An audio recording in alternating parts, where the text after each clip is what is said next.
Welcome back to r/Tales from the Front Desk, where people working in the hotel industry make you understand why customer service is the hated job that it is. Without any further ado, let's dive right into the stories. Maybe don't throw a fit in a hotel full of cops? Good evening, my fellow FDAs and CSAs. I am back again with another tale from my lovely little corner of the Great Lakes region. So if you have read any of my previous tales, you will know that I seem to have the misfortune of dealing with law enforcement with what seems to be disturbing regularity. However, this is not one of those times. This time, the guest got shut down by the cops simply because my hotel is playing host to a law enforcement motorcycle club summer conference. Tonight we are completely sold out, and as I'm sure you've probably figured out, but we all know that does not stop the unobtainium level guests from acting like spoiled children when they are told that we don't have any rooms at all for them. I walked my sleep-deprived butt in for my usual audit shift tonight and was greeted by many people wearing leather vests and patches, as well as some of our local officers, both uniformed who were required to be there since alcohol is being served, and off-duty who the club had invited to stop by and partake of the festivities as long as they were off-duty. I find out that my 82-room property is completely sold out and I only had one more arrival left. My late arrival had called and cancelled shortly after I clocked in, but I let them go ahead without a cancellation fee because they were totally sweet to me and I knew I could have that room filled in about 30 seconds, which I did about a minute later. Midnight comes, I run my audit and the club is starting to wind down, coming back inside from their beer tent, and yes, they actually have a beer tent set up in our overflow parking lot along with a DJ. And few of them are camping out in my lobby with a few of the local officers trading war stories. Sounds like a pretty good night, doesn't it? I thought so too, until the subject of this tale comes waltzing into my lobby. Just as I had finished getting my audit packet together and filed away when a guest enters the hotel and approached the desk. AS for Angry Snowflake, me for me, OA for Officer Awesome. Angry Snowflake: Hi, I would like to book a room for this evening. Me: I'm very sorry ma'am, but we are completely sold out tonight. If you would like, I can call...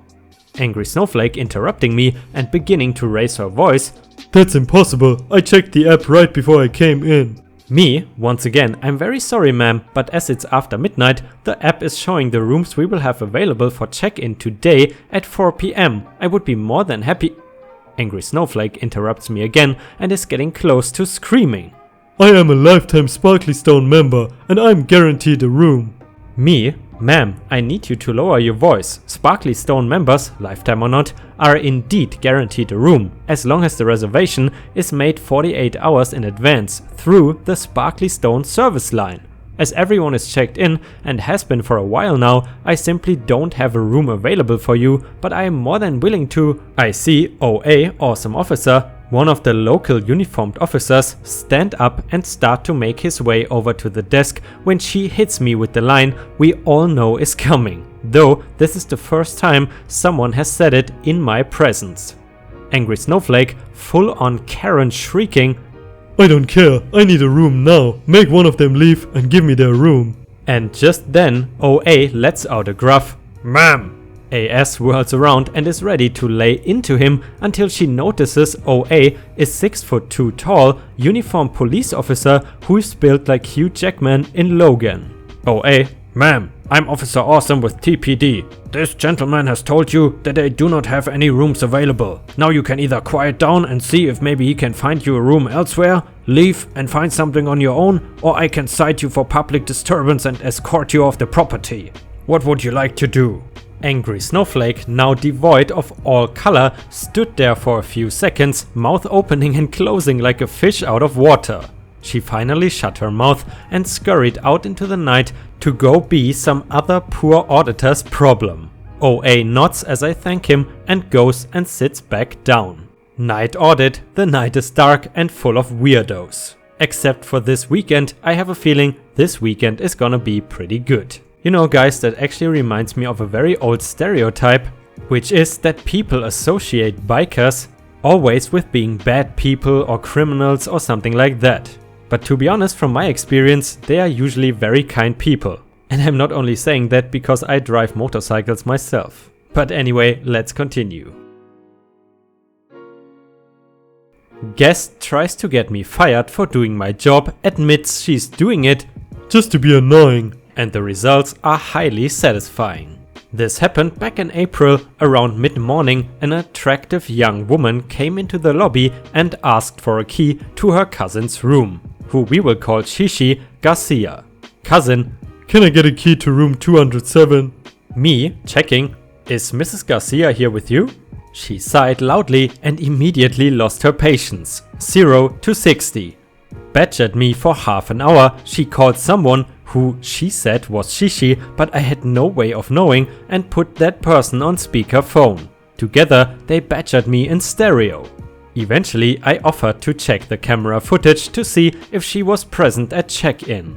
This seemed a very generous solution to her problem, a definite grey area loophole, but they did not see it that way. The one on the phone said, "You really gonna be that petty? Why can't you just do your job and let my cousin into our room?"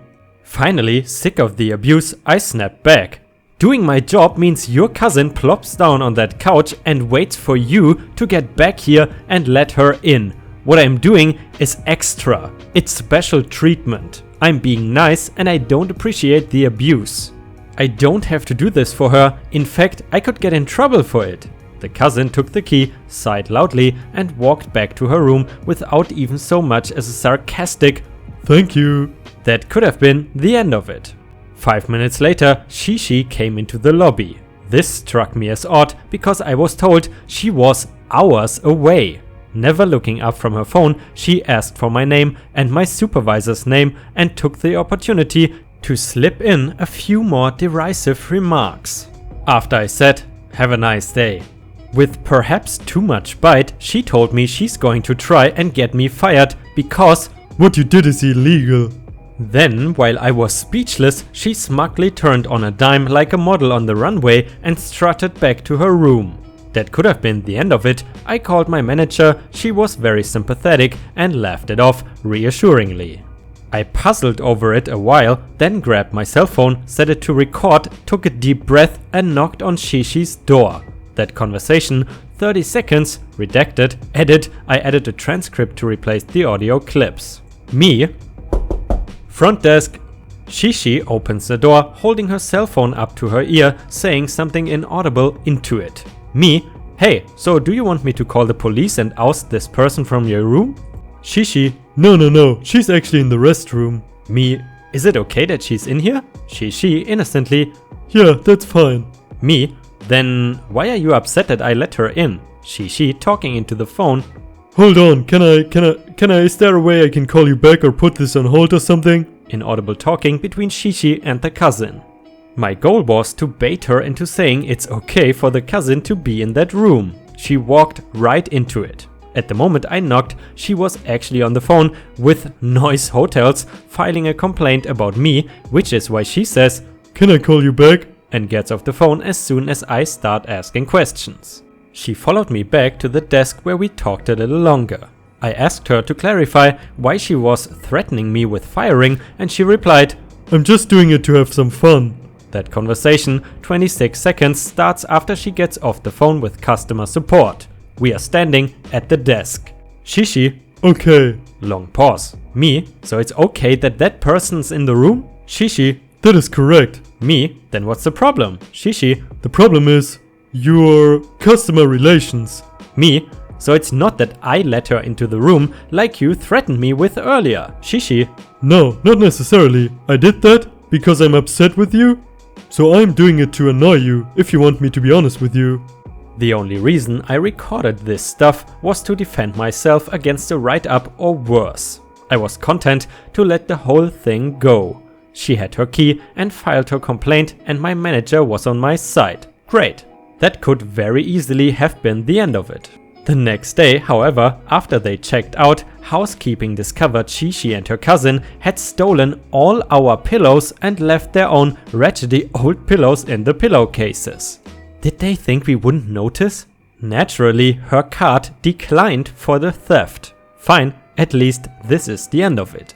But nope, 2 days later, whose name do I see in the arrivals list but Shishi Garcia? 2 adults, oh dear. I called the phone number on file expecting to have it out with her, but it was a man who answered.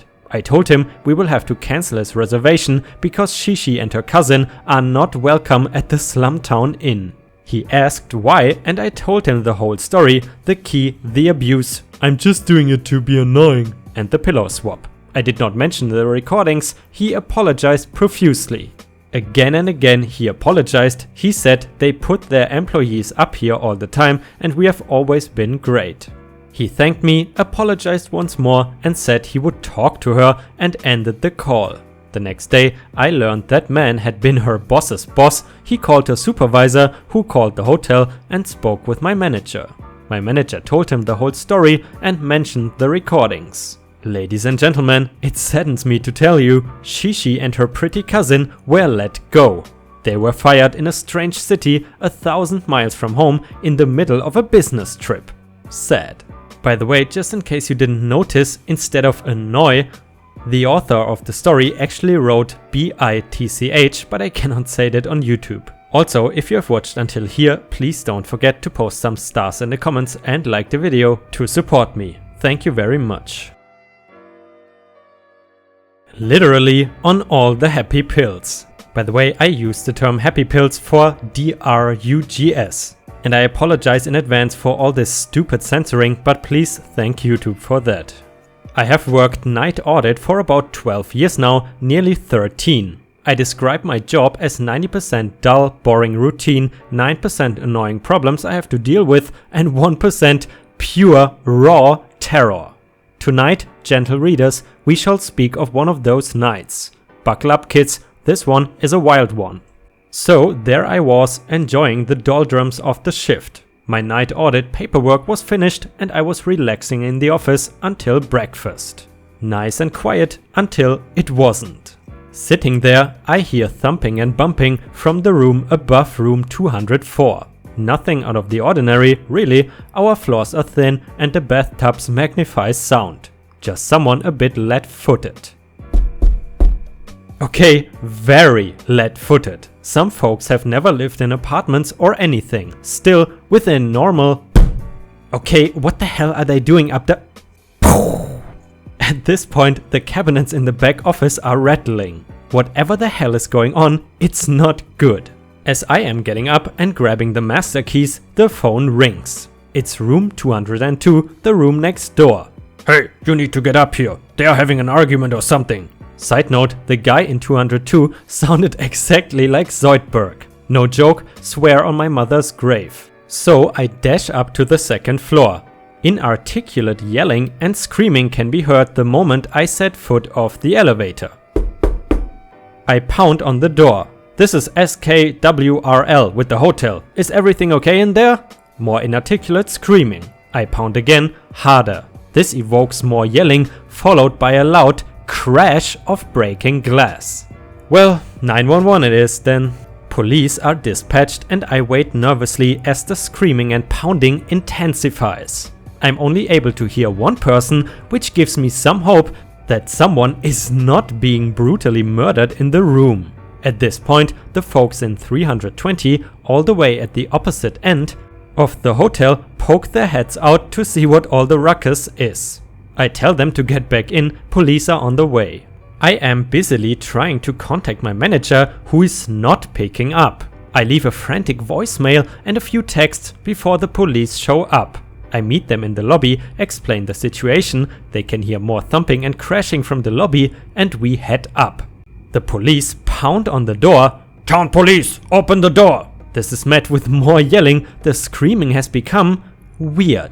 Before, it was just wordless yelling, now it's word salad. A confused jumble of phrases and profanity punctuated by loud smashing noises. Can you open the door from this side? I can, but if the privacy latch is thrown, I will need the code box from downstairs. Also a Torx screwdriver, it's not easy to use the damn thing. I put in the manager key, no dice. The latch has been thrown. As I am doing so, the random screaming coalesces into one very clear phrase. I don't care that she has a gun. More smashing and pounding. The demeanor of the cops changes immediately. Hands slide to holsters, retaining straps unsnapped as they move away from the door and against the wall. Sir, we are going to have to ask. Way ahead of you. I will go get that code box, but if you need to take the door down, this is me giving official permission. Sprinting back downstairs, passing more cops on their way up, I sent off another frantic voicemail and some more text to the manager. No dice, by this time more police have shown up. I ride back up the elevator with a SWAT member carrying a forcible entry ram. We get to the second floor, and where before there were a bunch of cops, now there are none. Sounds of a scuffle can be heard from the open door. The SWAT guy looks at me and says, "Sir."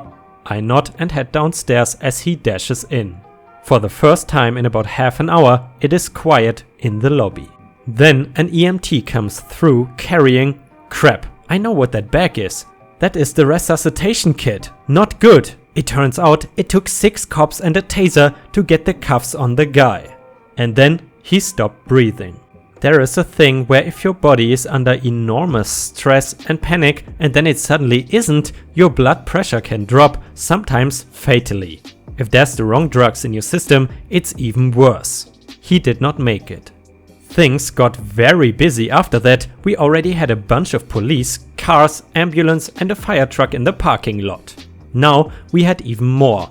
Coroner's van, county sheriff's department, media van, amusingly from the local Spanish affiliate, guess they were closest, police from 2 of the neighboring cities, apparently in custody death requires outside investigation. Speaking of which, this was the first in custody death our local PD had ever had. Thus, everything was being handled as carefully as possible. I gave a statement, caught my breath, and then did the only thing I really could to help. Make lots of coffee. Finally, got in touch with my manager, gave the police one of the out-of-service rooms to use as a base of operations. They were doing lots of stuff in the lobby at the time and finally started breakfast. Thankfully, it was a Friday, so I did not need to come in the next night. The bathroom was an absolute disaster. Mirror smashed, shower curtain torn down and crammed into the toilet. Blood everywhere. He had taken the lid off the toilet tank and used it to smash the countertop, toilet bowl and the shower. The plastic shower panels had been smashed, broken away and piled in the hall closet. He had bashed in the walls down to the studs in a few spots. Completely wrecked. Later, the manager showed me the video of when the guy checked in. Did not look like your typical drug user, just some random 40-year-ish guy with a truck. Think Little League coach and you're there. But his behavior was a different story. He was doing the tweaker dance at double speed. The cops actually asked if the video was on fast forward when they saw him. The investigation concluded that the police had not done anything wrong, that the guy's body just gave out once he was down. This was backed up by his toxicology results, which were as long as your arm. The guy was apparently on literally all the drugs, including 6 times the lethal dose of a drug you cannot mention on YouTube because we need to be family friendly. This guy was not just flying, he was soaring past Neptune. You know, I think it's always super sad when people die of an overdose or something like that because they were in a very dark place and could not find a way out. However, I also definitely feel for the hotel employee who might even be traumatized from something like that. By the way, have you guys ever stayed at a hotel where someone is known to have died? To be honest, in my opinion, that's usually only something you hear in movies or read in books, but it would still freak me out. My cherry has been popped. Very ambiguous title, by the way. Totally not a clickbait title. Well, not entirely. I've worked at this pooper 8 for over a year now. It's a Tuesday night and I'm half asleep while trying to write a paper about a 17th century poet for my American literature class. I nearly shit myself when the phone rang. That is slow and quiet it is. Anyway, this dude is on the phone asking me if I want to go on a date with his mother. I'm bored and tired, so I decided to kinda play along. He is MB for someone who likes to touch himself, and I am me. Me, thank you for calling the town name Pooper 8. How can I help you? By the way, I suppose Pooper 8 is the hotel name. MB, would you like to go on a romantic date with my mom? Me, that depends. Is she hot? MB, clearly surprised. Oh yeah, super hot. So you want to go on a date with her? Are you a homosexual? Me, yep, totally queer. So you think your mom is hot? MB, well, me, dude, you totally have an Oedipus complex going on. Does your therapist know you want to bang your mom? MB, no, I don't have a therapist. What? Me, maybe you should get one, since you want to sleep with your mom. How's your dad? MB, I don't want to sleep with my mom. Trying to regain control. Did you know I'm touching myself right now? Me, did you know porn is free? By the way, have you ever gotten this far on a call? MB, well no, but you want a date? Me, cool, I hope you run out of tissues. Bye.